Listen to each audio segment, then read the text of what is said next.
ना घास घेऊन घे इकडं पिंड आहे.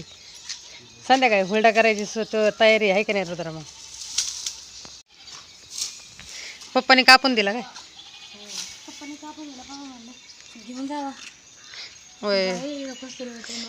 हे नाही आणलं का मग? हरभरा नाही आणला, हेच आणला का फक्त? चालतंय.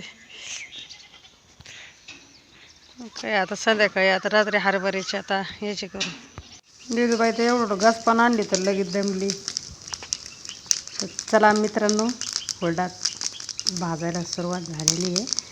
आणि आमच्या साहेबांचं असं आहे, आमच्या साहेबांना गॅस नाही पेटवता येत, पण असे गावच्या साईडचं हुरडा चुलीवरलं किंवा हरभऱ्याचा हुरडा, गव्हाचा हुरडा हे भारी भाजता येतं बरं का. त्याच्यामुळं ते गेले होते, पण परत आले का आम्हाला भाजता येणार नाही म्हणून, आणि पोरांना नीट खाता पण येणार नाही.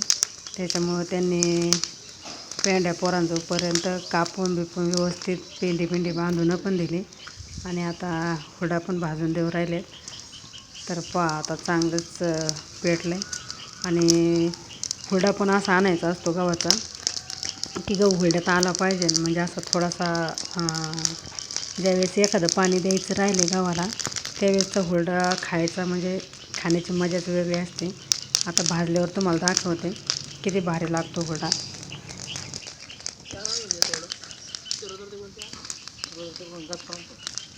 छान तिथल्या काड्या.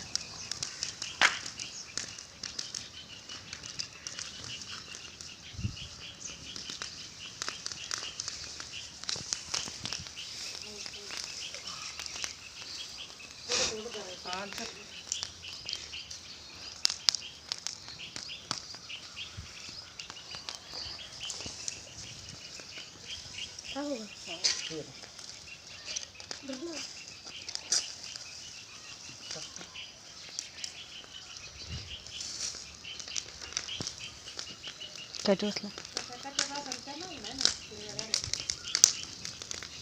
ना म्हणजे त्यांचा आणायचा होता ना.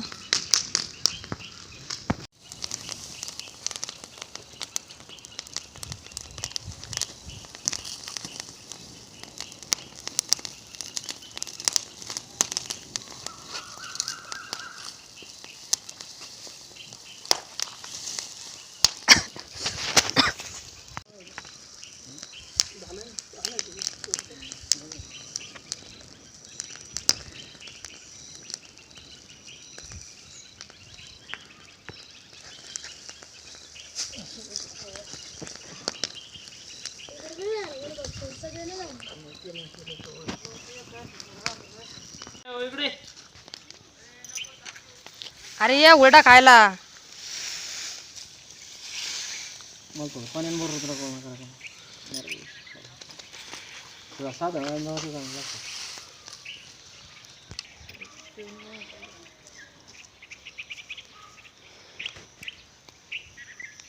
बस असं का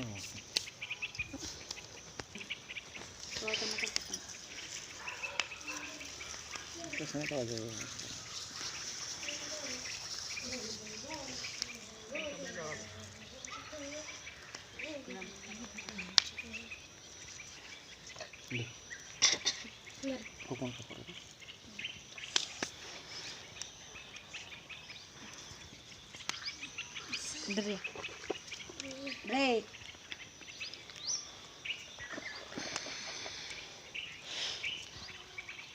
चांगला का रुद्रा?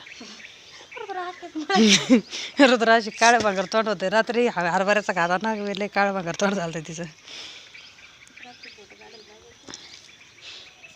अंधार होता ना रात्री, मग ते जरा थोडं हे झालं ना, असं एवढा क्लिअर नव्हता येत. आपण असं हे करून खात होता, तिला काय ती आपली लावी ती तोंडाला डायरेक्ट बिचारी.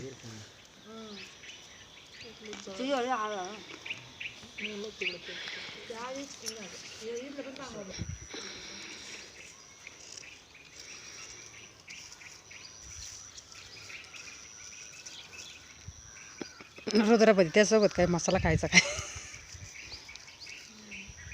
मटणची भाजी आण ना. डायरेक्ट गावाचं चपाती आहे. ताटच घेऊन ये.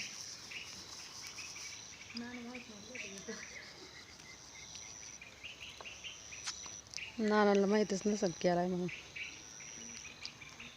तुला नाही यायचं बाई, थांब पप्पा देतात ना तुला चोळून. चांगलं चोळावं लागतं ते, साल्ट येतात ना, मग तुला हे होईल उतन घशात.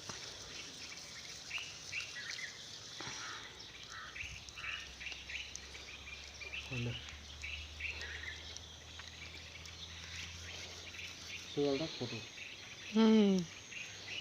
व्हिडिओ कॉल कर बरं. सुजुकाला बाई ते गेलं तर खेळायला. तर चला, हुरडा गरम गरमच चांगला लागतोय. आता आम्ही खातो.